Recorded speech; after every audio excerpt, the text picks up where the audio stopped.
Hey YouTubies, it's Jenny. I am doing this vlog for, let me see, MoeCo8. And basically they wanted to know what kind of preliminary processes, like what kind of tests I went through and whatnot. Okay. I started my journey in 2007. Okay. And I went to see my surgeon. This sheet is actually dated November 8th of 2007. So that's how far back we're going. I originally wanted to have the lap band. I was like totally against gastric bypass, did not want to have it at all. So they had me down for the adjustable lap band or whatever. But here I found out a lot of you still have to have like the same tests for either surgery. So when it came to crunch time and I actually changed my mind as to what procedure, you know, it was still the same test. I didn't have to do anything different, but which was good because, you know, I had went through half the test and then decided to change the surgery. So I'm just going to go down the list of, I started to actually write a list of what I wanted to say, but I think I'm just going to wing some of this, which I usually do anyway, if you can't already tell. Okay, so back in 2007, you know, the first thing that the surgeon told me is that if you're going to have this procedure, you're going to have to quit smoking. Okay, and I was a very heavy smoker. I would smoke like 2 packs a day. It was really bad. My surgeon told me the story about this woman who he operated on, and you know, he warned her to stop smoking. And what happened was she must have never quit, because when they were operating on her lungs, because they had the tubes down her and whatnot, she started like hacking up all this nasty like brown crap that was coming out, and she was choking or something, and they had to do an emergency tracheotomy on her, which scared the crap out of me. I'm like, I don't want a hole in my throat, you know. So that was it. I didn't quit whole turkey. I did go on the patch. It wasn't like I just, you know, stopped and that was it. And by the way, I give anybody credit who actually did that. I tried doing that and I can't do it. My mom did it, and she's like, I think she's 4 years smoke free. So congratulations. Actually, no, it was longer than that. I think it's 5 years, actually. So she's doing really good. So I stopped smoking. They said to stop smoking 6 months before the surgery. A lot of people I heard, like, they only have to quit like a month or 2 before. Like, I had to quit for 6. So I think, given that I stopped smoking in November 22nd, it was actually Thanksgiving of 2007, I had quit. I had smoked a cigarette that morning. I had told my parents I quit smoking, and they were coming to pick me, Rob, and his mom up. And there's totally a cat on my kitchen table. Yeah, so whatever. I can so see her in the webcam too. That's funny. Oh, and there's my other cat, Cody. Here, you can see him. See? Okay. And there's Katie playing. Okay. So anyway, yeah, I stopped smoking November 22nd. I told my parents I quit the day before, which technically I did, but I woke up and I really wanted a cigarette, so I smoked a Marlboro Menthol Light. And my parents were on the way to come get us to go to Thanksgiving dinner, and I real quick smoked a cigarette. I put a patch on, which you're not supposed to do, but whatever. I'm a risk taker, so whatever. And that was the last time I ever touched a cigarette ever, you know. So I quit smoking. The next thing I did was I had an ultrasound of. This house is crazy right now, okay? I had to have an ultrasound done of my gallbladder, which sucks because anybody's had an ultrasound, like, they make you drink, like, a big gulp size cup of water or whatever, and then they have to, like, push it in your stomach, and it sucks. But I did that, and they found that I had, like, kidney stones and stuff, which I knew I already had. So I had that. And then, what was next? Let's see.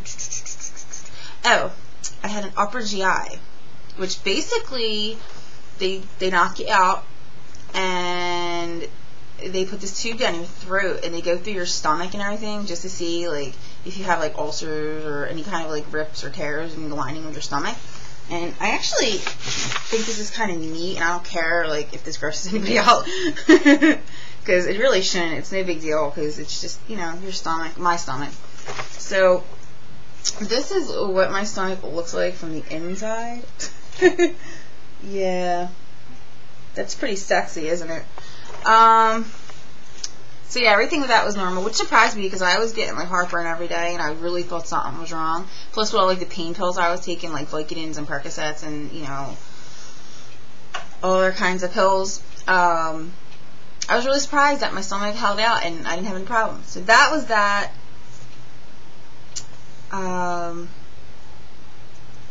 And if anybody got offended that I just said that I don't care if I gross you out, I'm just a very blunt, honest person. So it's kind of like, this is me, this is who I am, deal with it.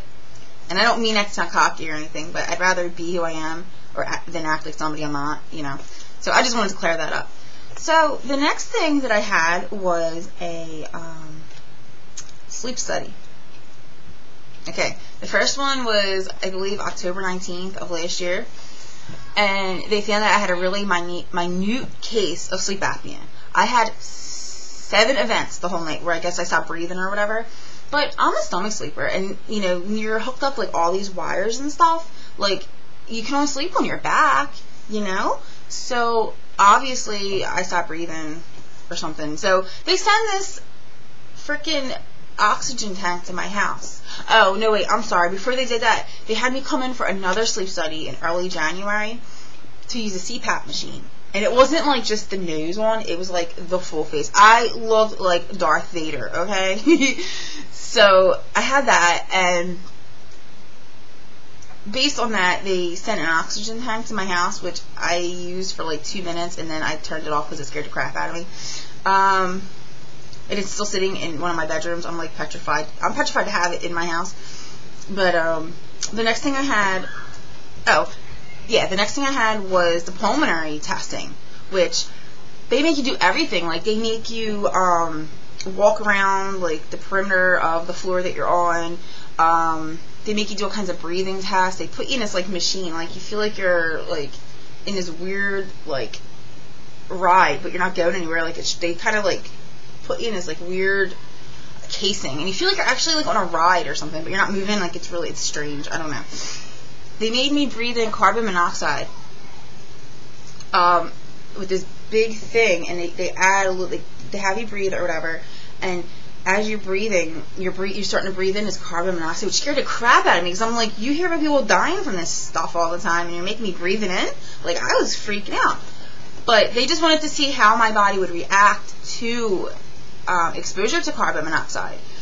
And oh my gosh, like I think there's like different levels that you get to. I got to like level 8, and I was breathing so fast, and it wasn't intentional. It was like my body reacting to the carbon monoxide, and it was crazy. I thought I was going to pass out. I was seeing like little like circles and stars and the moon, the planets, everything around me. It was crazy. I really thought I was going to die.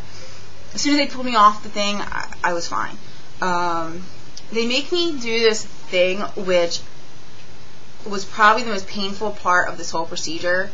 I'd rather go through day 1 post-op than have to do this ever again. They stick a needle in your wrist, okay? And they jam this needle in there into your like vein, and they push down on your wrist. And as your heart's pumping your blood, there's like this little thing, and it pushes it up, and it's to test your blood oxygen level. And let me tell you what, that freaking hurt, okay? And like the woman's like jabbing me in the wrist, and I'm like, yo, you're hurting me or whatever. You need to sit still. She was like really mean, this lady. And I think she was like out to kill me or something. I don't know. But she was like jamming me in the wrist, and I'm like, she's like, you need to stop moving. And I was like, you're hurting me, It really sucked. But that was that. I did the pulmonary test. That was done. The lab work, do the blood work. I had to do 9 vials of blood.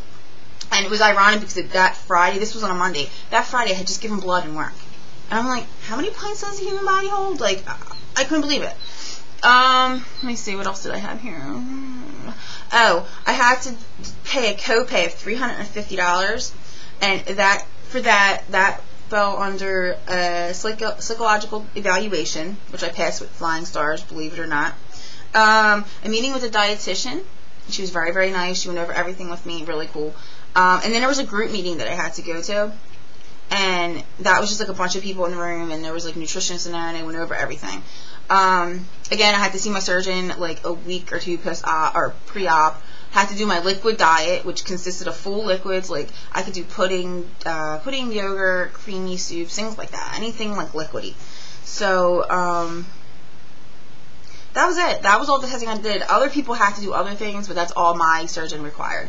So I really hope this helped you out. And if you have any other questions, feel free to message me. Okay? Bye.